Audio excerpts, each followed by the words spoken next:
हमें कोई दुश्मनों की ज़रूरत नहीं है, हमारे ही लोग दुश्मन हैं। और सबसे ज़्यादा दुश्मन तो हमारे रिश्तेदारों में निकलते हैं। भाई भाई की नहीं जमती है, भाई बहन से नहीं जमती है, मामू की भांजे से नहीं जमती है, भांजे की मामू से नहीं जमती है। कि रिश्तेदारों में हो रहा है कि नहीं हो रहा? वो कलमा पढ़ने वाला है, मैं कलमा पढ़ने वाला हूँ। वो रोज़ा रखता है, मैं रोज़ा रखता हूँ। उसका अल्लाह एक, मेरा अल्लाह है। उसकी कुरान एक, मेरी कुरान है। उसका नबी एक, मेरा नबी है।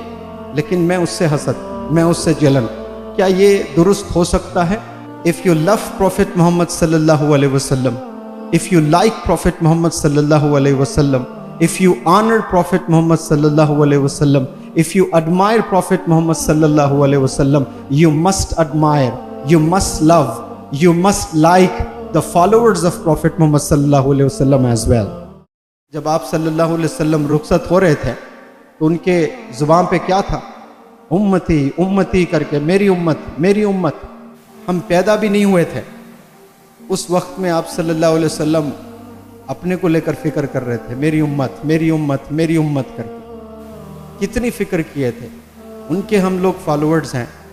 हमें सबका सोचने वाला बनना है, नीबर्स को हेल्प करने वाले बनना चाहिए। जलन, हसद, कीना, कपट दिल से निकाल देना चाहिए। आज हमारे दिल में जहर है। मसलकों में हम लोग बढ़ गए हैं। आखिरी दर्जे पर है हमारी कौम, अभी आखिरी दर्जे पर। इतने मसलकों में बिखरे हुए हैं। हमें दुश्मनों की ज़रूरत नहीं है, हमें कोई दुश्मनों की ज़रूरत नहीं है, हमारे ही लोग दुश्मन हैं। और सबसे ज़्यादा दुश्मन तो हमारे रिश्तेदारों में निकलते हैं। भाई भाई की नहीं जमती है, भाई बहन से नहीं जमती है, मामू की भांजे से नहीं जमती है, भांजे की मामू से नहीं जमती है। कि रिश्तेदारों में हो रहा है कि नहीं हो रहा? वो कलमा पढ़ने वाला है, मैं कलमा पढ़ने वाला हूँ। वो रोज़ा रखता है, मैं रोज़ा रखता हूँ। उसका अल्लाह एक, मेरा अल्लाह है। उसकी कुरान एक, मेरी कुरान है। उसका नबी एक, मेरा नबी है। लेकिन मैं उससे हसद, मैं उससे जलन। क्या ये दुरुस्त हो सकता है? एक मेयार में दो तलवार हो सकते हैं? एक मेयार में आप सल्लल्लाहु अलैहि वसल्लम से मोहब्बत और उसी मेयार में उनके फॉलोअर से नफरत, इज इट पॉसिबल? ये संभलने का वक्त है। आने वाले दिन बड़े ख़तरनाक दिन हैं, क्योंकि जिस तरह से मैं फ़ोन रिसीव करता हूँ, शायद ही आप लोग जानते हैं वो हिंदुस्तान के कैसे कोने कोने से माएँ फ़ोन कर कर जो रोते हैं ना, अगर मैं सुनाऊँ आपको, उनके आंसू रोएंगे आप लोग।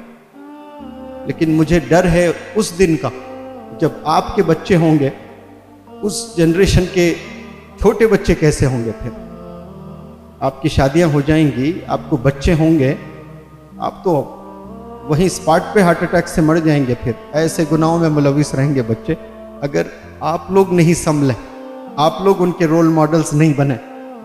हमें रोल मॉडल्स बनना है। झूठ हमें कतई नहीं बोलना है, गाली हमें कतई नहीं देना है। एक साफ प्लेट पर कुत्ता आकर पेशाब कर दिया आपके सामने और आपने उसको पानी से साफ कर दिया, फिर उसी में बिरयानी डाला, आप खा सकते हो? आपका दिल गवारा नहीं करेगा। आप भूखे रहना पसंद करेंगे, लेकिन आप खाना नहीं खाएंगे। उसी तरह जिस जुबान से आप अल्लाह, ला इलाहा इल्लल्लाह मुहम्मदुर रसूलुल्लाह बोलते हो, उस जुबान पर आप गाली को बिठा सकते हो? एक जुबान पर अल्लाह, एक जुबान पर गाली कैसे फिट हो सकती, बताइए मुझे। इस एंगल से अगर सोचे तो समझ में आ जाएगा आपको, वाकई में मुझे गाली नहीं देना है, क्योंकि यह ज़ुबान अल्लाह बोलने के लिए है, यह ज़ुबान दरूद पढ़ने के लिए है, यह ज़ुबान सच बोलने के लिए है, यह ज़ुबान नरमी से गुफ्तगू करने के लिए है। यहाँ आप लोग सिर्फ कम्युनिकेशन स्किल्स के लिए नहीं आए हैं, आप लोग अपनी पर्सनैलिटी, अपने थिंकिंग को डेवलप करने आए हैं। लाइफ में एक डायरेक्शन को लेने आए हैं आप लोग, एक गोल बनाने आप लोग आए हैं। और मैं उम्मीद करता हूँ यहाँ के जितने भी पार्टिसिपेंट्स हैं, specially the young boys and the young girls, will definitely draw some inspiration from this talk and will implement inshallah.